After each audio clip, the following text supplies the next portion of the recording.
Well, welcome to week 2 in this series we started last week on struggles that most everybody deals with in their life. And these are common everyday kind of struggles, but we've been approaching them a little bit differently. We've been looking at these struggles that have really just slowly taken hold in our world, particularly because of the rise of the internet and social media and things of that nature. Last week, we started by talking about how social media and the internet has completely changed our ability to be content with ourselves, and it's caused all kinds of issues with comparing ourselves to other people and how we deal with all of that. Today, I want to pose a different question. I want us to talk about how has technology, how has social media affected our spirit of compassion? And here's what I find about this area of compassion. This is one of those topics that pretty much everybody agrees on. It doesn't really matter what you believe or what you don't believe, if you're a Christian or not. Everybody pretty much agrees, and everybody pretty much can agree that we all have this pull towards compassion. We all have this tendency to want to help other people when they're in trouble or they're going through a tragedy, or you see somebody less fortunate than you. Most of us have that sort of thing inside of us, that pull toward compassion. So let me just say, here's some good news today. If you're here today and you don't buy into Christianity yet, maybe you're not sure about the Bible, you're not sure about Jesus or the whole thing, you can do what we're talking about here today. Now, for those of us who are followers of Jesus, well, our motivation is a little bit different. See, we do this because, again, we follow Jesus, and Jesus himself commanded that we do it. Jesus left an example with us that we should live this way, and it's the most appropriate response for someone who follows Jesus. For someone who has received an infinite amount of grace and compassion from God ourselves, it's just the most logical, most reasonable response to live your life. Now, again, if you don't buy into all that, hopefully one day you will. But even if you don't, regardless, this applies to everybody. And I think we'll all be able to pretty much agree on pretty much everything we talk about today, that this is a real important deal. So why don't we start, first of all, with some good news. And here's what I mean. I think when it comes to social media, the internet, and all of that kind of stuff, I think in a lot of ways that kind of technology has really made it easier than ever before for us to sort of raise awareness, to raise money for all kinds of causes, all kinds of worthy charities and things like that. I mean, think about it. There are issues in our world. There are diseases in our world. There are tragedies that happen all around the globe that you would have never heard about. You would have never known about had it not been for technology, for social media.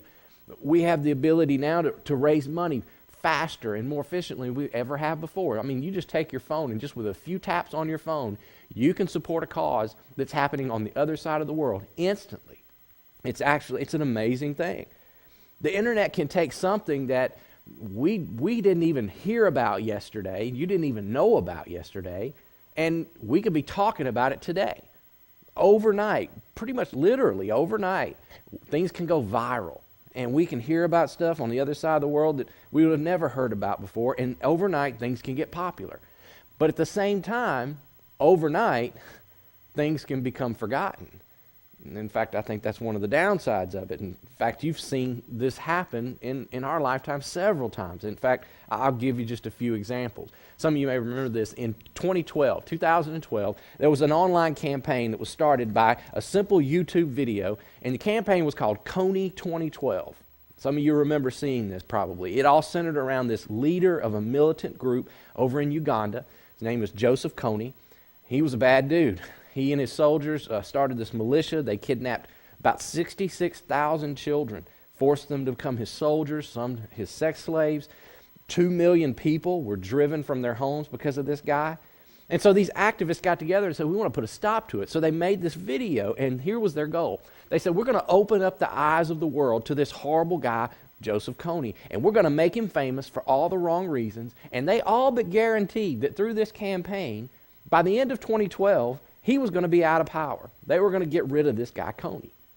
And people watched. I mean, many of you probably watched, but the video itself got 100 million views on YouTube. It got 1.4 million likes. And a lot of people got fired up about this cause. In fact, some of the major media outlets picked it up. They started talking about it. People in our government started talking about it, trying to make some change over there. But the fact is, even if you are someone who says, oh yeah, I remember that, I watched that video, that was 4 years ago, my guess is that until I mentioned it just now, you'd kind of forgotten about it.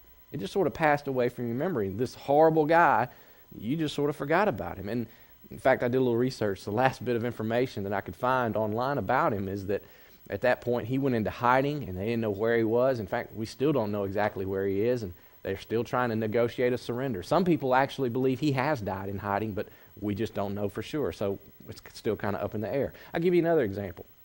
A few years ago in Nigeria, there was a terrorist group known as Boko Haram. You may have heard of them. They kidnapped 200 girls from a school and forced them into sex slavery. You may remember that these were the Nigerian schoolgirls. It was a huge story all over the internet. People started campaigns about free the girls, and these guys posted videos of them and taunted people with this whole act of terror. People were outraged, and rightly so. They should have been outraged. Now here's the question. Does anybody know what actually happened to those schoolgirls? Have you heard any stories lately? Heard anybody being outraged lately about this? My guess is you probably haven't.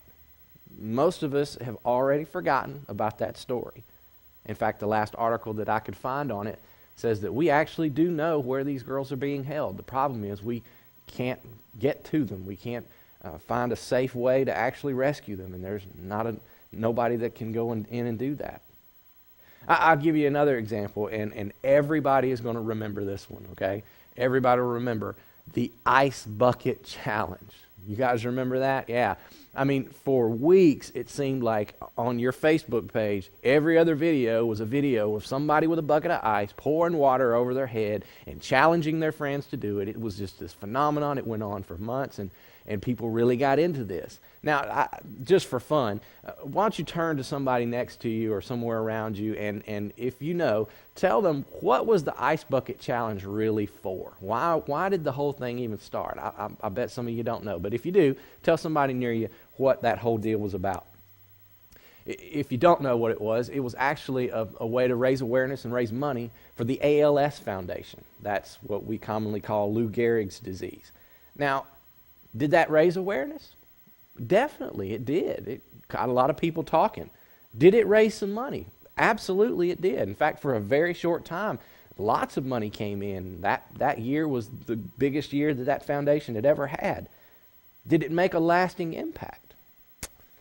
Well, see, that part's debatable. I mean, we're not really sure. But here's my point in giving you all those examples. There are some downsides, I think, when it comes to social media's impact on compassion in our world today. And I'll tell you what I think, from what I've been able to see, has been the biggest downside of social media on compassion, and it's this.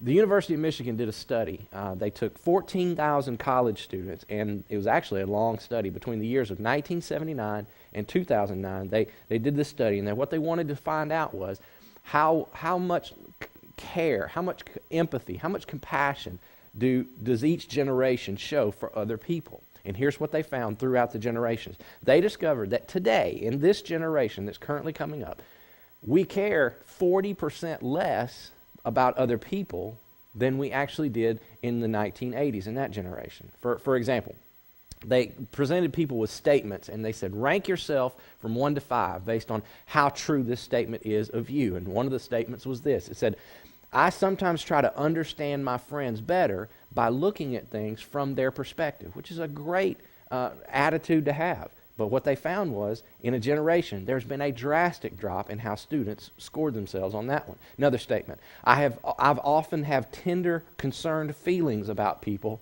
who are less fortunate than me. Again, a great trait to have. But again, a significant drop in a generation. They found that fewer people actually call themselves soft-hearted than they did a few years ago, and the misfortunes of other people, when we see them in this generation, don't necessarily bother us as much as they used to. Now, my question is, why did that happen? Why is it that we care less than we used to? The experts are telling us that they believe one of the causes is because of the rise of social media. And I'll just tell you a couple of reasons why I think that's true. I think you probably agree with this. First reason I think is because of social media. We tend to be more obsessed with ourselves.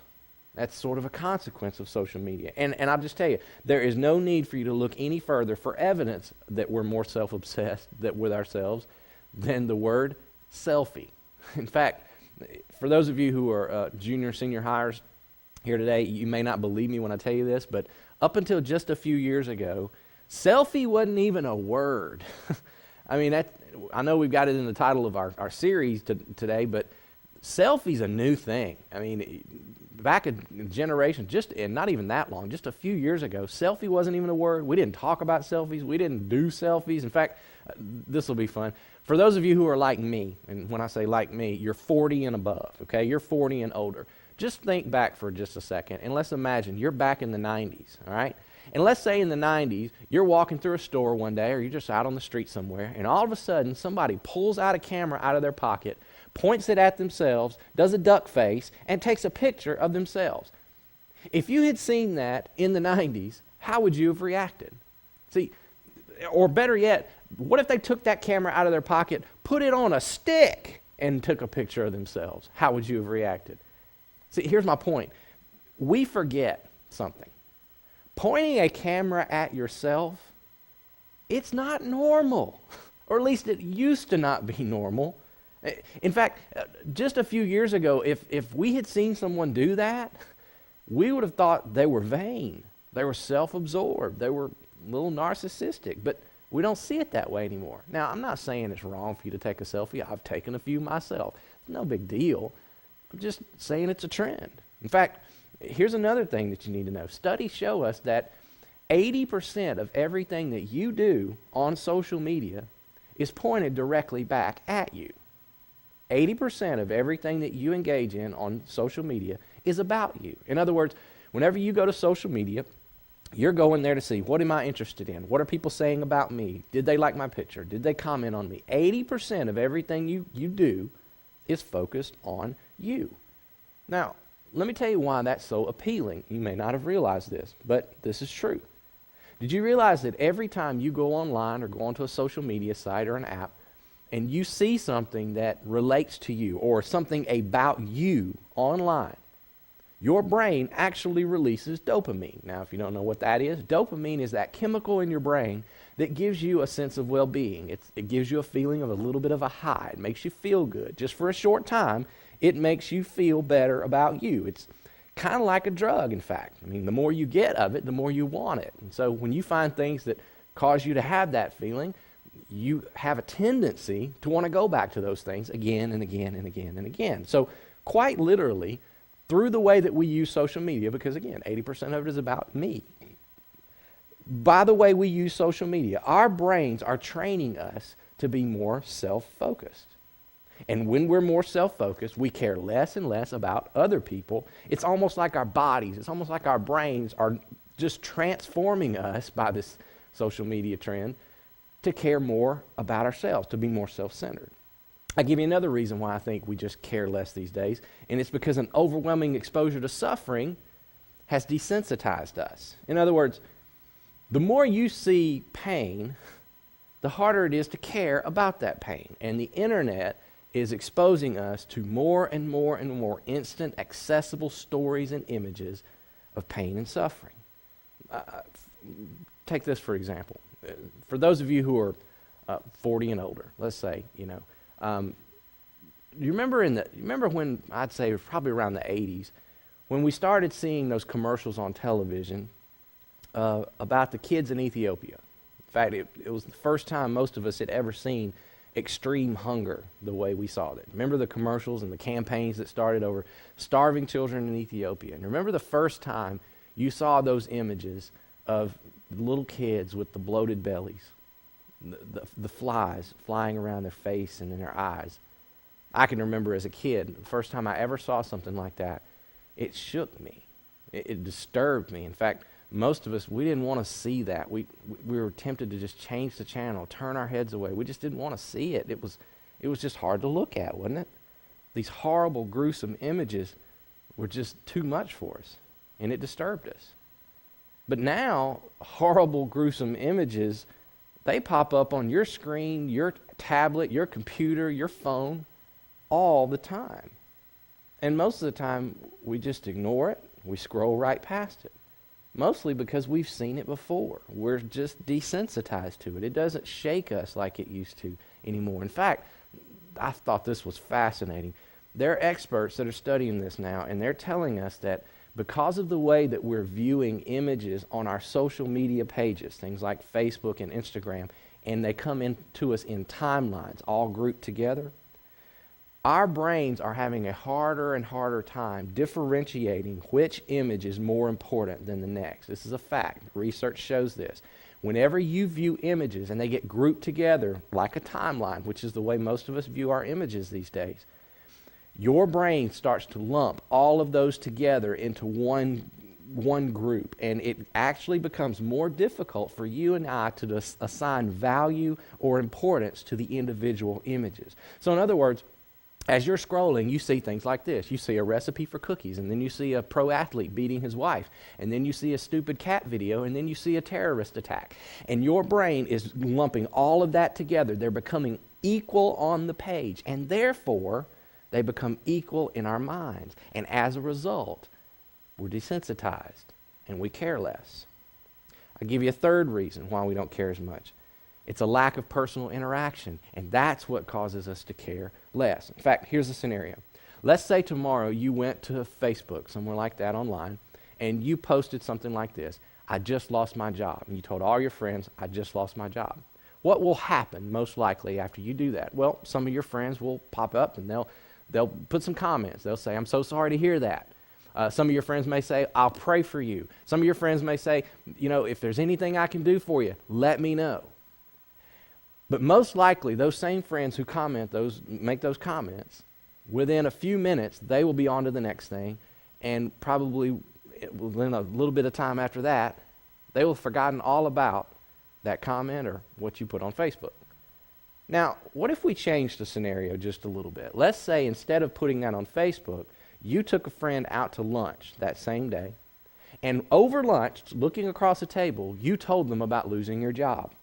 They get to see the emotion in your face. They hear the concern in your voice while you describe how it's affected you, how it's got you worried, how it's going to affect your family, how you're not going to be able to pay some bills, how you're going to have to watch the things that your children are involved in, and how they may have to do without. Question: do you think your friend is more apt to care in that scenario or by seeing it online? Well, that's a no-brainer. Because see, we all know this. It's easier for us to disconnect when we're at a distance. It's easier to not feel emotion when you're just looking at words on a screen. And when all of your exposure to pain, to suffering, and tragedy is coming through screens, it no longer moves you, and it becomes easier to care less. But see, now, as followers of Jesus, we're called to a higher standard. We're called to something better. See, here's what Jesus himself said. Jesus said, only two things really matter. In fact, he said these two things, they matter so much that they're connected. You can't have one without the other. Jesus said the only two things that really matter in this life is love God with everything you have, all that you are, and love other people the way you would love yourselves. You can't have one without the other. They're intertwined, they're connected, and they're the most important thing about your life. Jesus charged his followers to care, to have compassion. He called us to compassion. And he didn't just command us to do it, he showed us how to do it. He lived a perfect example through his life. In fact, I want to talk to you just for a minute about that concept of compassion, what it really means. You may not have known this, but in your Bible, the word that's translated compassion, it's a really interesting Greek word. It's the word splachnizomai. And you don't care about that, but it is significant. I get it. I want you to notice when I said that word, how it sounded. Splachnizomai. In order to say the word, you actually have to reach down into your throat. You have to sort of pull it out of your gut. It's a funny kind of word. But they made it that way on purpose because the meaning of that word means literally this. It means to be moved or to be changed from within, from the gut, from way down deep. It's this aching on the inside. That's why you can't even say the word without reaching down deep inside of you, because that's what the word literally means. It's when you feel deep sympathy for someone so much to the point that you have to take action. You have to reach out. That's what the Bible means when it says the word compassion. The compassion spoken about in the Bible is not an emotion, it's an action. Because see, it's easy for you to say that you care. It's easy for me to say I care about something. It's easy for me to have or feel compassion for somebody. But if you say you care and you don't act, that's really not compassion. See, compassion is not just clicking on something. Compassion is not the like button. Compassion is not a share button. Compassion is action. And like I said, Jesus left us with the example of this. I'll give you a few examples of it right from the story of Jesus. Mark chapter 1. It said a man with leprosy came and knelt in front of Jesus, begging to be healed. If you're willing, you can heal me and make me clean, he said. Moved with, there's the word, compassion. That's that word we just talked about. Jesus reached out and he touched him. I'm willing, he said, be healed. Matthew chapter 14. Jesus saw a huge crowd as he stepped from the boat, and he had compassion on them, and he healed their sick. In fact, if you continue reading this story, Jesus realizes that this crowd, which numbered in the thousands, possibly more than 10,000 people, they have no food.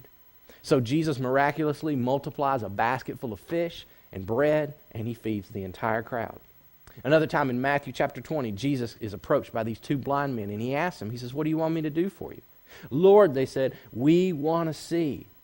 Jesus felt sorry for them. That's the same word, splachnitzomai, compassion. He felt sorry for them. He had compassion. He touched their eyes, and they could see.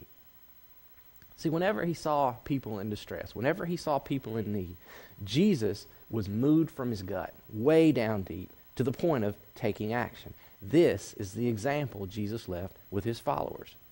But now here's the problem for us, and we've already established this. The closer you get to social media, the less you care about other people and the more you care about yourself. But on the flip side, the closer you get to Jesus, the less you will care about self and the more you will care about others. I'll say that again. The closer you tend to get to social media, the less you care about others and the more you care about you. But the closer you get to Jesus, the less you care about you and the more you care about others. Think about it. When was the last time that you just were moved at the gut level? Your guts just turned over inside of you because of something someone else was going through. When was the last time it moved you to action? I just say, if it's been a long time for you, you may not be as close to Jesus as you might think. So here's what I want to do. For the rest of our time, I want to give you just some thoughts, some things that you have to understand, you have to think about, and we have to actually put into some practice if we're going to break out of this self-centered focus, if we're going to get out of this pattern that we all kind of find ourselves in of being self-centered and self-focused and actually do this compassion thing. And you have to understand these things about compassion. The first one is this. Compassion will pretty much always interrupt you. Compassion always interrupts. See, you're never going to find that an act of compassion is going to be convenient. It's almost never going to fit on your schedule. It'll most likely get in the way of something on your schedule or something you'd rather be doing. But listen, this isn't just true of me. It isn't just true of you. It was true of Jesus too. In fact, I want to show you an example of this. Mark chapter 6. Then Jesus said, let's go off by ourselves to a quiet place and rest a while. He said this because there were so many people coming and going that Jesus and his apostles didn't even have time to eat. Now, you've said that, haven't you? You've had one of those days. Think about it. You've had one of those days where you were so busy or you were so tied up at work, you were so into whatever it was that you were doing. You look up at the clock halfway through the afternoon and you realize, oh man, I haven't even had time to eat. You've had those days. Jesus had one too. So Jesus decides to do what most of us would like to do in those situations. He decides to get away. So they left by boat for a quiet place where they could be alone. Now, you said that too. You said, if I could just get on a boat, if I could just sail away from all of this stress and all these people, I could get some peace and quiet. Well, Jesus actually does that. Watch what happens. But many people recognized them and saw them leaving, and people from many towns ran ahead along the shore and got there ahead of them. So Jesus does what all of us want to do to get peace and quiet. He gets on a boat, he sails away, and it doesn't work. As soon as he gets off the boat, he still can't get away from all the hectic stress and all the people. Jesus saw the huge crowd. Watch what happens next. When Jesus saw the huge crowd, he stepped out of the boat. He had compassion on them, because they were like sheep without a shepherd. In fact, if you keep reading that, later on, Jesus feeds those people as well, even in the midst of trying to get away, of trying to get a little bit of a fresh air, a breath, and just take a moment in peace and quiet, just be by himself. Jesus interrupts that, and he shows compassion. In fact, there's another time in the book of Luke, chapter 8, Jesus meets a man whose daughter is sick, and he says, Jesus, would you come heal my daughter? She's sick, she's dying. Jesus says, sure, and so he goes. And as he's on his way, a woman comes through the crowd, and she interrupts Jesus' walk to this girl he's healing, and Jesus stops, takes time with her, finds out she's in need of healing, and she's healed as well. While that's happening, a servant comes from the man's house and says, don't bother Jesus, your daughter's already dead. And Jesus, of course, we know the ending of the story. Jesus keeps on going into the house. He actually goes in and he does heal her. But you have to think about this one detail of the story. Even though Jesus does show up and heal her, he does stop, take a moment, and because of this interruption of this other woman, this little girl dies. Jesus allows an interruption of compassion to stand in the way and allows another person to die. One time Jesus is in a house. It's full of people. They're all listening to him speak, and it's a crowded house, and there's these guys outside, and they've got a disabled friend, and they want to get to Jesus. And they're not even willing to wait on Jesus to finish his sermon. They're not even willing to wait on him to leave the house. They climb up on the roof, bring their friend with them, cut a hole in the roof, and drop the guy down in the middle of the sermon. They interrupt everything. When you think about it, it's a very rude kind of gesture. It's totally inconsiderate. It's totally inconvenient. And yet, Jesus takes it in stride. He stops mid-sentence practically, and he deals with this guy and he heals him. My point is this. Some of our greatest opportunities to show compassion are going to be in moments of interruption. Moments when we're tempted to just keep moving, stay on schedule, not get involved. Over and over and over, we see this again. God works through what you might call divine interruptions, moments you weren't expecting. Now, the problem with you and the problem with me is we tend to not see them that way. We see them as completely interruptions. We see them as, I'm too busy. I've got stuff on my mind. I've got stuff I've got to go. I've got places I got to be, stuff I've got to do. I've got a schedule. Compassion almost never waits on your schedule. I mean, compassion is not one of those things that's going to politely wait until you get a little time or you get a little break, and then I offer you an opportunity to share compassion. Compassion starts with you and I being open and available to be interrupted. We need to allow for that, to be inconvenienced for the sake of compassion. That's the first thing. Second thing you need to know about compassion is it always costs. In fact, I believe true compassion will always cost you something. Remember the story that Jesus told about the Good Samaritan. The guy finds a young man on the road. He's left for dead. So he picks him up, takes him into town, gets him medical attention, sees to his wounds, pays for the medical doctor to take care of him. And he even says, if this doesn't cover the bill, I'm leaving on a trip. But when I get back, I'm coming right back here. If the bill goes higher than what I've paid, I'll pay the rest. I'll take care of this guy. I mean, compassion certainly cost this guy quite a bit. But see, that's not how we do compassion. That's not how we like it, is it? See, in our culture, we want to do what I would call drive-by compassion. We want to click a button. We want to retweet. We want to share a link with our friends. We want to comment on how awful something is and how things ought to be different. And we want to talk about that. And if we do decide that we want to actually contribute and allow something to cost us something, we don't want that to be inconvenient. We want that to be quick. We want that to be simple. We want to send a text and have it deducted from our phone bill. We want to round up the grocery bill to the next dollar or whatever it is. And listen, I'm not saying those are bad things. I'm not saying you shouldn't do those. And I'm not trying to downplay the motives of people who do it. Everybody, I'm sure, has the best of intentions. I get that. But a lot of times I see online campaigns and these simple ways of supporting a cause. And sometimes I wonder, is it really making a difference? For instance, we were told at one point that if you draw a red X on the back of your hand and you walk around with this red X on your hand, that somehow we were going to end sex slavery and women were going to be freed out of sex slavery. Or if you just change your profile picture on Facebook to a French flag, we're going to support the terrorists, the victims of a terrorist attack.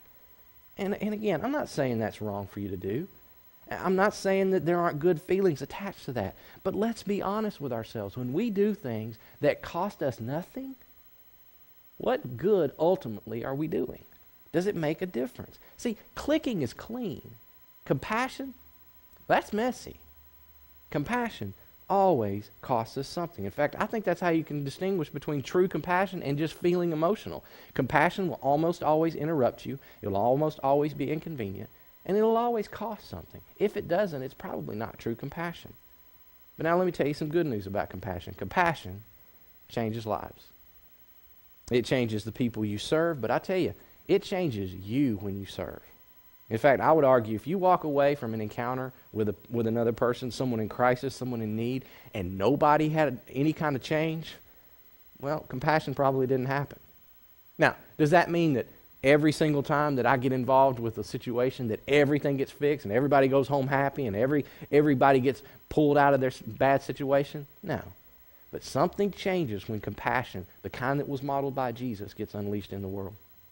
In fact, I'll tell you, whenever I'm in a group and we're serving people, it feels like every time we walk away, I hear people say words like this. They go, man, I wish I could have done more. It feels like I didn't even make a dent in the problem.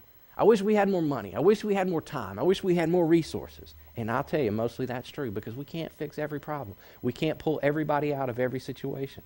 But one thing I've noticed, and this never fails to happen, when I serve through compassion, I show compassion to other people, my heart changes every time. My heart softens. I see people differently when I share compassion. I get pulled, here's what happens. I get pulled out of my digital world. I get pulled out of the world of images and statistics and stereotypes. And I go into a world where real people are, with real families, with real hopes and real dreams. When I live in the compassion of Jesus, it's not acceptable anymore for me to say, well, he ought to just get another job, or she ought to stop having babies, or they ought to not live in a place like that. They ought to know better. See, Jesus didn't leave us with an example of excuses and qualifiers. What Jesus left us with is an example of compassion without hesitation, without any exceptions. The question for us is, are we going to just continue to see images online and just feel something, feel bad about it, scroll through it? Are we going to keep putting our heads down and not allowing our lives to be interrupted? Are we going to make excuses, keep pointing fingers and placing blame? Are we going to keep engaging people in ways that are simple, that don't cost us anything? Or are we going to just follow Jesus and be moved by compassion to action? Because see, Jesus himself said it this way. He said, I was hungry and you didn't feed me. I was thirsty, you didn't give me a drink. I was a stranger and you didn't invite me into your home. I was naked, you didn't give me clothing. I was sick and in prison, you didn't visit me. And then they replied, Lord, when did we ever see you hungry, thirsty, a stranger, naked, sick, or in prison and not help you? And Jesus will answer, I tell you the truth. When you refused to help the least of these, my brothers and sisters, you refused to help me. So today, can we just talk about what we need to do about it? Can we just talk about what may be a next step for all of us to take on this? Every week on the back of your connection card, we provide you with a way to sort of make it concrete, to take a next step and to put things into action. Today I want to invite you to do that. There are just a few of them on the back of the card I want to talk to you about that you can take this week. See, when it comes to sharing compassion, I think the problem for us comes down to basically two things. And the first one we already talked about. I just think a lot of times we're just not willing to be interrupted. And I get why that is true. I'm the same way as you. We're busy. We have lives. We have things going on. We got places to go. Let me just ask you what it would be like if we all just made allowances, if we all prepared this week to be interrupted for the sake of sharing compassion. What if you just decided right now, I'm going to watch for this. I'm going to not be so focused on where I'm going and what I'm doing. I'm going to look around me and be aware this week. And I'm going to notice moments when I'm being interrupted and I have a chance to share compassion. When a situation or a person who is in need comes in my way and I'm interrupted out of my schedule, I'm going to be ready. And I'm going to turn away from whatever it is I'm doing, wherever it is I might be going. And I'm going to be interrupted for the sake of compassion. What if we just did that for 7 days? I tell you the other reason I believe a lot of us shy away from compassion is because we're so afraid that it's going to cost me more than I'm willing to pay.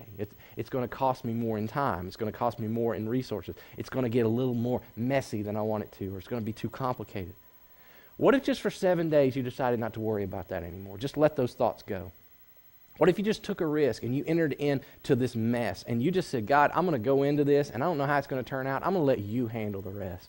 And I'm not going to worry about that. What if you just decided, I'm going to tuck a little bit of money in the side of my wallet or into my purse, and I'm going to just sort of set that aside. And instead of using that to go out to lunch this week, or instead of buying coffee with it this week, I'm going to hold it. And I'm going to look for opportunities, moments, when there's someone who needs some compassion. And what if the first thought when you saw that need was not, how much is it going to cost me? But what if your first thought was, how can I help? Maybe that's something that you can do today, and you can just not shy away from acts of compassion. Maybe some of you today could decide, I'm going to be a part of 4 Coweta Day. That's the day we've got set aside on our calendar, April 23rd. We're going to be in our county doing acts of compassion all over the place, partnering with organizations all over our county, and just being a community of people who are just for Coweta, for our community, for our county. You can sign up on the back of your card today, right there at the bottom, and you can be a part of what's going to happen on that great day. I hope you all will.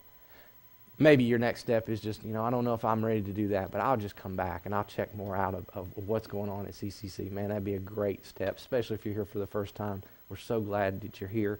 We hope you'll take whatever next step God leads you to take. Let's bow for prayer. God, I thank you so much that you didn't just command us to be compassionate.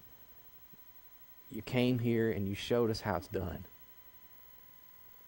You gave us an example through the life of Jesus that we can follow. So God, now I ask that you pull us out of our self-centered, self-focused lives that we often find ourselves in, me included. And God, you focus us out. Make us willing to be interrupted. Make us willing to enter into whatever it might cost to share compassion with people around us who are in need. God, make us a community of people who are most like your Son. In his name we pray. Amen.